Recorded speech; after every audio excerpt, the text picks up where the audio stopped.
What's up? Welcome back. 7 is one of my favorite numbers, and we just happen to be on the 7th episode of the Wise Lemon podcast. I would like to first and foremost thank everybody and anybody who's watched any of the episodes. Really, it is something that I mentioned this in the first episode, something that I wanted to do for a very long time, and for whatever the reason may be, it took me a little bit of time to get there, but we are in the swing of things now. We're in a routine. We're getting released every Sunday, and it's something that, for me personally, just as the person doing it on this side of the camera, it's feeling a whole lot easier. So I hope it's coming across to the viewers out there, but I do appreciate you. So I just want to say thank you this morning and start from a place of gratitude, which I think is important, and it leads well into our first topic of today, which there's a couple of things that I wanted to talk about, but up top, I did want to talk about gratitude and just the power of the mind. And I've been thinking about this a lot recently, and, I've always said that I love quotes. And I love reading, I love writing. I see quotes as tips for life. Fortune cookie wisdom, some may call it. But I really have learned a lot from taking little quotes, little quips from books, posts on social media, wherever the case may be. Where you find it's really irrelevant, but when you find something that sits with you and speaks to you, and it feels like the universe is almost trying to tell you something, I feel like it serves you to listen. And there's a lot of quotes that I loved, but there was one that I heard in passing, and I honestly can't even remember where I initially heard this, but your mentality dictates your reality. That's one of the ones that I really wanted to dig into today, and talking about coming from a place of gratitude. I've noticed for me in my life, I've been a very optimistic person. That has been the way I am, and what it's given me and how I approach my life and the kind of energy that I put off is a result of said outlook, right? When you wake up in the morning, and whether you're religious or not, I personally like to pray in the morning, but when you wake up and you're grateful to God, or just grateful for yourself to have your fingers, to have my 10 fingers, 10 toes, to have 2 eyes that work, to be able to listen to the world, to be able to listen to the birds chirping this morning, and to feel the sun on your skin, and just be alive another day. It is such a beautiful thing, and it really does shape the way you view the world, and your perception on your life is your outlook. And I know we've talked in previous episodes about challenging your assumptions and those kinds of things, and it's important because you are the one that is defining your life in a sense. And they say, your thoughts define you, your behaviors define you, your actions define you, but you could argue that they all come from the seed in your mind, which are the thoughts you think and what you tell yourself. And the mind's a very powerful thing, and even in 2026, when we do have so much information about the human body and human biology and physiology and all these kinds of things, there's still a lot we don't know. And we assume because we have the internet and we have Google and all these beautiful resources at our disposal that we have it all figured out, when in reality, that couldn't be farther from the case. And I don't know about you guys, but for me personally, I kind of like it. I think it's a little sexy to have that kind of mystery to the world. You know what I mean? That everything doesn't have an explanation, and there are certain things that are unexplained. But in that, the human mind is an enigma, and it is an incredibly powerful thing. And I would say never to underestimate the power of the mind. And one of the ways where we could see this manifest is our thoughts, and how we talk to ourselves, what we speak to ourselves, our goals that we set for ourselves, and what that looks like, how that makes you feel, and to understand that you are in control, and that the mind is a part of the body, and it's a good tool but a bad master. It's like putting the cart in front of the horse. You can't allow your mind to run the show. Sometimes you have to assert your will over yourself and over your mind and over that thing that we call ourselves. It's one of the reasons why I like exercise. Sometimes the body's like, I don't want to run, I don't want to lift, I don't want to do this, I don't want to go to the gym. But sometimes you just got to let them know who's in charge. You be like, you know what, we're doing it. You know what I mean? And allowing yourself to practice that physical discipline is such an important thing. And you can't have the mind without the body, you can't have the body without the mind. They're connected. They always have been, always will be. And you can't have one without the other. And you might have an incredible mind, but if you never really push your body, it's going to come out in certain problems, and it's going to come out in certain ways, and vice versa. If you are really great in the gym, but you don't really exercise your mind and stimulate your mind in a sense, you're leaving stuff on the table, so to speak. So that is something that I think is very important, that, to be grateful and to move from that space and what that gives people and how that allows you to move through the world. And people recognize that, and they're attracted to that kind of energy, whether they recognize it or not. It's like everybody knows. Nobody likes to be around people who complain often. If you're complaining all the time, it's hard to be around somebody like that. But when you're moving from a place of gratitude, and you're happy, and you're grateful to be alive, and you're grateful to see another day, and you're walking into new days with no expectations, and anything that happens is just a bonus, that is quite literally the cherry on top. And easier said than done. It requires a conscious effort, but it is a pursuit that I think would be meaningful for a lot of people, and that would help a lot of people. So just throwing that out there. That was how I wanted to start it, because I did wake up this morning and I was incredibly grateful. Life is good. Alhamdulillah. You got to appreciate it. You got to enjoy it. You know what I mean? And that transitions smoothly into the next topic that I wanted to touch on today, and that's just empathy. And for me, I am an empath. I'm a sensitive person. I like to wear my heart on my sleeve. I find it hard to smile when I'm not happy. I like to be true to my emotions, and I've always really had a good sense of I feel like I could talk to somebody. I can kind of get a sense of how their day's been, how they're feeling. There's so many subtle cues, especially nonverbal cues, that people put off when they're communicating, that I think are just incredibly telling. But the value of empathy, especially in the world today, and to understand, you really never know what somebody has going on in their life. You make assumptions based on how they treated you or what they said to you, and you're like, oh, this person's an asshole, or this person's, difficult to work with, or this person's negative or mean, or whatever the case may be. Understanding that that person is the way they are for a very particular reason. We all are the way we are for a very particular reason. It's an interesting combination of nature and nurture. And the beautiful thing about us as humans and us as individuals is that there's never going to be another person like us. Even if you're twins and you're genetically identical to somebody, you've had different experiences that allowed you to learn different things throughout your lives. We're all essentially snowflakes in the sense that we're all unique, and there will only be one of us. And it's a very corny thing, but I think it's worth saying. It's you got to be yourself. Everybody else is taken. You know what I mean? And to be unapologetically yourself, and not to try to conform to fit with social norms and to fit in the crowd. To be able to really just be you is an incredible thing. And I know I was talking about quotes earlier on in the episode. One of my favorite quotes of all time is by William Shakespeare. To thine own self be true. You gotta do you, man. You gotta be true to yourself, because if you're not living your life for yourself, you're living your life against your own interest, which for me doesn't make sense, and for a lot of people it's how maybe they feel safe. Maybe it's a way to like I said, fit in.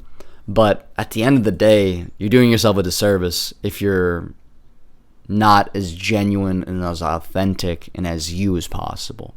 But tying that back into empathy, recognizing that from people, and meeting them where they're at, and trying to limit the judgment, because who are we to judge? We're not here to judge people. We're here to experience life. You know what I mean? And to just allow yourself in those moments where maybe somebody tests you or tries you, and understanding, say, hey man, hurt people. You don't know who you're talking to. You don't know what they got going on, whether it's, health of themselves or their family or friends, or maybe they're lonely. And there are countless reasons why somebody is the way that they are. And to recognize that and allow people to have that little bit of grace is incredibly important. And that is also another reason why you should work to be as kind as possible and treat people as kindly as possible, because of what I just said. You don't know what they're going through. You really don't. You never know what happens behind closed doors, and some people, suffer in silence, and they choose not to share that with others, and it's a sad place to be, you know what I mean? And some people feel like they can't reach out for help, and to be as kind as you can be to everybody that you interact with in your day, regardless who they are, regardless what they are, if they're animals, if it's pets, if it's nature, if it's trees, treating the environment with respect. It's just being kind to others, and keeping in mind that Everybody's going through their own battle. Whether you recognize it or not, regardless of their level of privilege, everybody goes through challenges in their life. It's a guarantee. It's there to test you. These difficulties are happening not to you, but for you. It's going to allow you to become the person you were meant to be. And to dismiss that to others or downplay anybody's challenges in their life is an incredibly ignorant way to live. And, Abraham Lincoln once had a quote, and this isn't going to be verbatim, so forgive me, but it's, how could I judge a man, for I'd be the same exact person if I was in their shoes. I think it's hard to say it as eloquently as that. There's something about that where it's like, hey man, I would be the same person if I was you. We're all born in different places, different circumstances, told different things growing up. Everybody's the way they are for a very particular reason. And that also is it's interesting, and it's like, it allows you to see the world in a different way. At least it allowed me to see the world in a different way. Because there's no baby being born who's like evil and like, mwahaha, I must destroy the world. Like, that just doesn't happen. Like, that person was defined through their life experience and the way that they were raised, and ultimately became the person they were. And it makes things more predictable in an interesting way, where it's like, oh, this isn't random. There is a rhyme to this reason. And ultimately, the best way you can move in life is to just be kind to people. It's not like, we talked about it in a previous episode, love. Love doesn't cost you a thing. Neither does being kind. Smiling at people, holding the door open for somebody, saying hello. Just basic human decency and extending that. And it's a beautiful thing because it is contagious. And what you do, like, pay it forward. Like, you be kind to somebody, and you may not see the rewards of your kindness today, but somebody else may, because of how you treated that person. And if we're talking quotes, which I said there's a lot that I love, and now the kind of floodgates have opened, but one of my favorite ones of all time is, society grows better when people plant trees they know they will never sit in the shade of. To help people for truly selfless reasons, for no benefit of your own, but just for the benefit of humankind and the common good of man. That's an ideal to aspire to. That's something truly noble and something that truly makes a difference. And I really believe that if you could give out more of that energy in the world would be a much brighter, kinder, better place. And then the last topic I wanted to touch on today is giving back.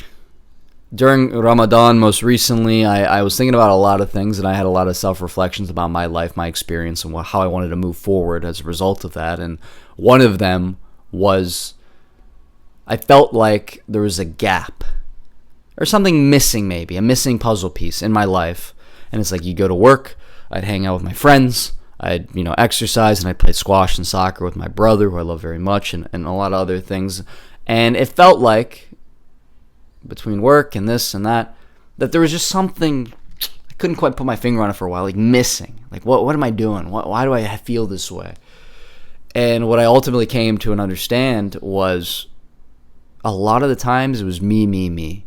What can I do? What could I buy? Where could I go?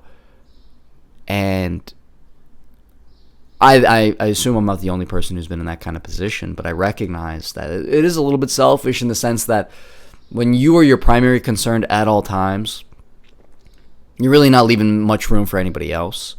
And humanity at its best, and humans at their best, functions when we serve others.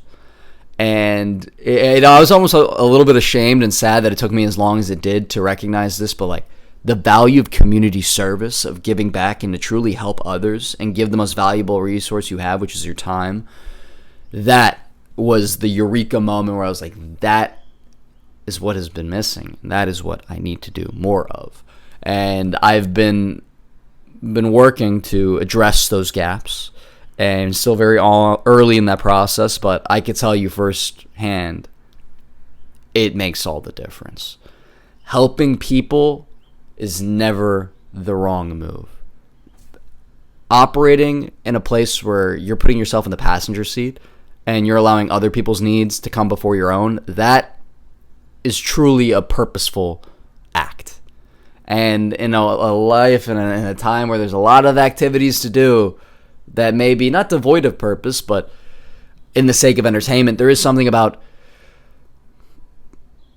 giving your time to helping other people, to allowing the world to be a better place, one step at a time, to allow yourself to be a net positive in the universe, and slowly but surely putting good deeds in place. Because I could sit here and I could talk for hours about all the things that you should be doing, but at the end of the day, deeds matter a lot more than words ever could.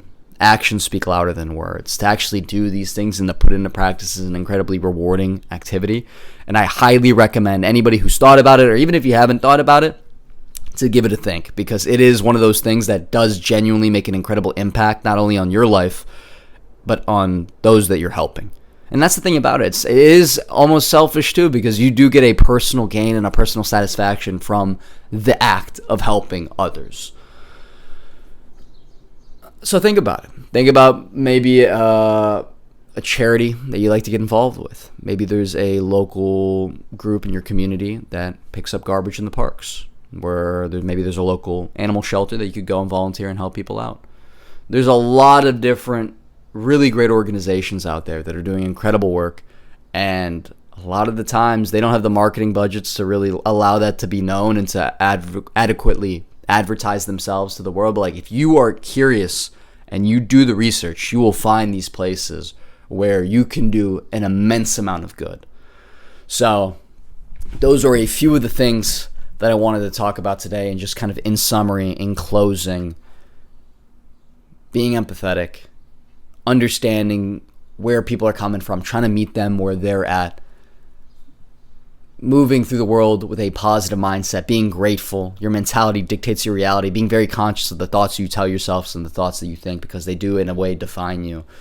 And lastly, giving back to the community and giving back to the world and allowing the world to be a little bit of a better place. There's a million ways to do it. That's the beautiful thing about it. It's like there's not a right way or a wrong way. There's 1,000 different avenues you could go down. And the journey of 1,000 miles begins with a single step, and sometimes you just got to take that first step. And if you needed a sign, take this as your sign. Look into it, help others, do something, teach something, help people, be a mentor. Be a friend to somebody who needs one. You never know what people are going through. It's a big world out there, and there's a lot of good to do. And I believe that we can make that happen. But that is episode 7 of the Wise Lemon Podcast. I'm your host, Zade Eldomiaty. Thank you very much for joining me for another week. Please like, share, subscribe, and I will catch you next week. Have a good one.